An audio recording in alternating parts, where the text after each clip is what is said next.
ক্রেতা বিক্রেতাদের মধ্যে একটা অজুহাতের একরকম প্রতিযোগিতা দেখছি দীর্ঘদিন যাবৎ। ঠিক সেই প্রতিযোগিতায় কিন্তু বিদ্যমান এই বাজারে। অর্থাৎ যারা ক্রেতা তারা কিন্তু এখানে এসে স্বস্তি খুঁজে পায় না। তাদের বরাবরের অভিযোগ তারা চাপে থাকে এবং মূল্য বৃদ্ধিতে, বিশেষ করে নিত্য প্রয়োজনীয় পণ্যের মূল্য বৃদ্ধিতে তারা কিন্তু একরকম চাপে রয়েছে।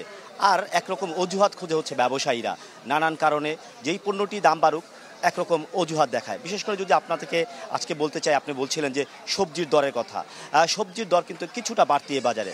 এর কারণ আমি জিজ্ঞেস করেছি এখানকার যারা বিক্রেতা, তারা যেটা বলছে আসলে এই যে রিমাল যে এসেছে, সেখানে যে ঘূর্ণিঝড় হয়েছে, একরকম যোগাযোগ ব্যবস্থা, বিশেষ করে পণ্য পরিবহনের যে একটি বিঘ্ন ঘটেছে, সেই অজুহাতে কিন্তু তারা এখন এই পণ্যগুলো অর্থাৎ কাঁচা বাজারের শাকসবজির দাম বৃদ্ধির একরকম অজুহাত তৈরি হচ্ছে। আরেকটি বিষয় পেঁয়াজ, সামনে কুরবানির ঈদ রয়েছে, আপনি জানেন।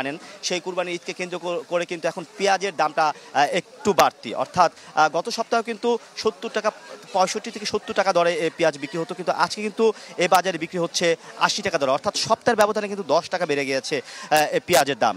এছাড়া অন্যান্য মশলা জাতীয় পণ্যের কথাও যদি বলতে চাই, বিশেষ করে যদি রসুনের কথা বলি, গত সপ্তাহে এই বাজারে রসুন বিক্রি হয়েছে 210 টাকা দরে।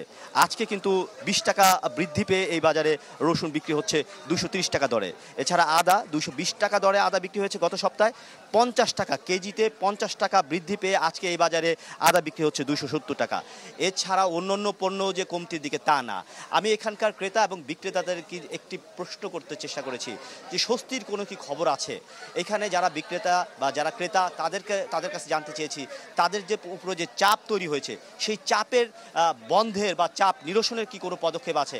এখানকার বিক্রেতা এবং ক্রেতা উভয় এক বাক্যে বলছে তারা এমন কোনো পদক্ষেপ সরকারের দেখছে না বা দেখেনি আজকে পর্যন্ত, যেখানে আসলে সাধারণ মানুষের কথা চিন্তা করে, ক্রেতাদের কথা চিন্তা করে, বিক্রেতাদের কথা চিন্তা করে পণ্যের মূল্য নিয়ন্ত্রণ করার যে পদক্ষেপ, সেটা কিন্তু একরকম অনুপস্থিত দেখছে এখানকার ক্রেতা এবং বিক্রেতারা উভয়। বিক্রেতারা বলছে যে বাড়তি দাম হলে তাদের কিন্তু অতি মুনাফা হয় না, তাদের কিন্তু বিক্রি কমে যায় এবং তারাও কিন্তু একরকম সমস্যায় পড়ে, তারাও কিন্তু এই পণ্যগুলো তাদের কিনে খেতে হয়।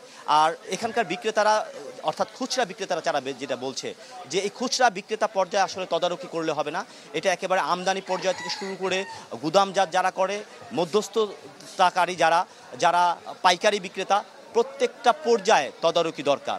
অর্থাৎ এই তদারকির অনুপস্থিতির কারণেই কিন্তু অজুহাত তৈরি হয় এবং এই অজুহাত থেকেই কিন্তু প্রত্যেকটা পণ্যেরই কিন্তু মূল্য বাড়তে থাকে।